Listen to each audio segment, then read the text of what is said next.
Une question qui revient souvent autour de moi en ce moment, c'est à quel magazine abonner un enfant? C'est vrai que quand on voit l'étendue du choix, et encore, je trouve que là, c'est vraiment restreint, il y a de quoi perdre la tête. Alors, restez avec moi, écoutez la suite, je vais vous donner quelques conseils.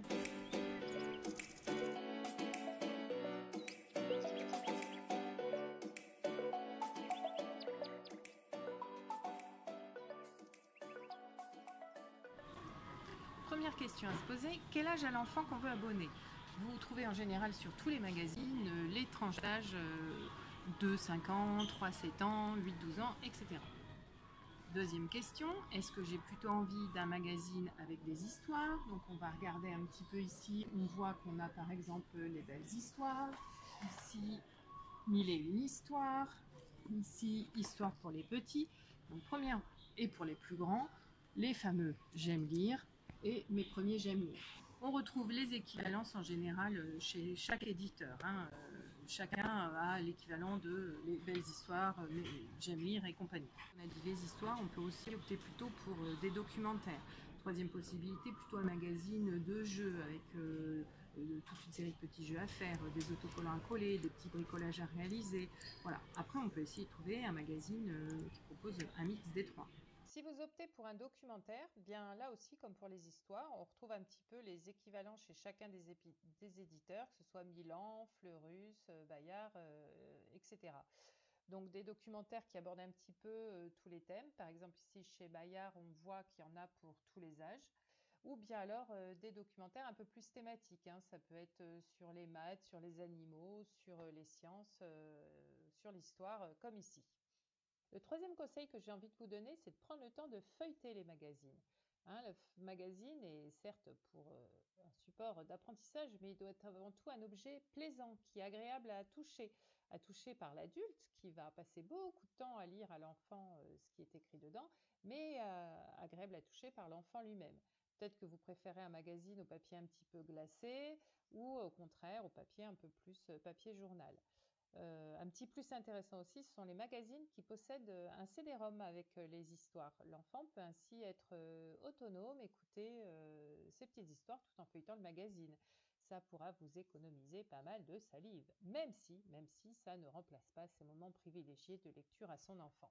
Dans le même ordre d'idée, pensez à regarder aussi la police d'écriture.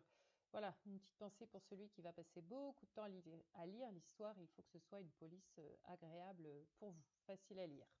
Donc vous voyez, pour moi, plusieurs raisons pour que l'enfant et l'adulte qui va lui lire le livre, ou alors l'enfant ou le jeune tout seul, prennent le temps de vraiment feuilleter son magazine, se le prendre en main, se l'approprier et voir celui pour lequel il a un coup de cœur, hein, parce que c'est avant tout une histoire de coup de cœur. Alors on peut, comme je l'ai fait là, aller dans un rayon papeterie d'une grande surface, dans une papeterie pour voir, pour tester, pour feuilleter.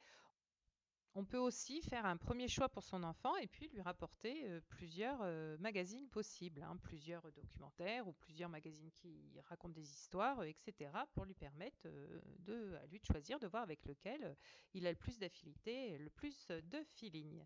Voilà, une dernière petite chose, un dernier petit conseil, enfin là c'est peut-être plus pour les plus jeunes. Il existe de nombreux magazines, comment je pourrais dire, qui sont pour moi pas vraiment éducatifs, hein. Voilà, là on est vraiment dans le récréatif, dans se faire plaisir. Donc ceux-là, je les ai pas abordés aujourd'hui. Donc voilà, pour les magazines qui me semblent pouvoir constituer une source d'apprentissage en même temps qu'une source de plaisir, il y en a certains qui tournent autour des personnages préférés de vos enfants. Je pense notamment comme ici à Zou, Choupi, Petit ours brun ou je sais plus comment il s'appelle, le petit cochon, Peppo, voilà. Donc là, ça aussi, c'est vraiment histoire de, de, de coup de cœur, de feeling. Et je pense qu'il ne faut pas les écarter parce que ça peut être des magazines qui sont tout aussi éducatifs que les autres. Voilà, donc là, je vous ai présenté quelques mensuels ou hebdomadaires. Après, à côté de ça, vous avez les quotidiens, hein, on les a aperçus un petit peu en rayon, là, les petits quotidiens. Donc là, c'est une parution, une publication journalière. Donc là, c'est tout à fait autre chose. On est plus autour de l'actualité, mais ça peut aussi être quelque chose qui parle à votre enfant, à vous et à votre enfant, qui vous semble intéressant. Et complètement de l'autre côté, là on n'est plus dans la presse mais plus dans les albums, il est tout à fait possible d'abonner son enfant à des albums Comme ici, avec les abonnements de l'école de loisirs, il existe un abonnement aussi différent pour chaque tranche d'âge. Et bien souvent, il est possible de les prendre dans les écoles, ce qui permet d'avoir des abonnements à tarif préférentiel puisque regroupés. Voilà les petits conseils que j'avais à vous donner pour choisir un magazine. Alors moi, je vous ai parlé des plus connus. Bien sûr, il en existe beaucoup, beaucoup d'autres, des vraies perles. N'hésitez pas si vous avez découvert quelque chose de vraiment précieux à le faire partager, à nous donner les références en commentaire. J'en serais vraiment très heureuse et très ravie de découvrir encore de belles nouvelles choses.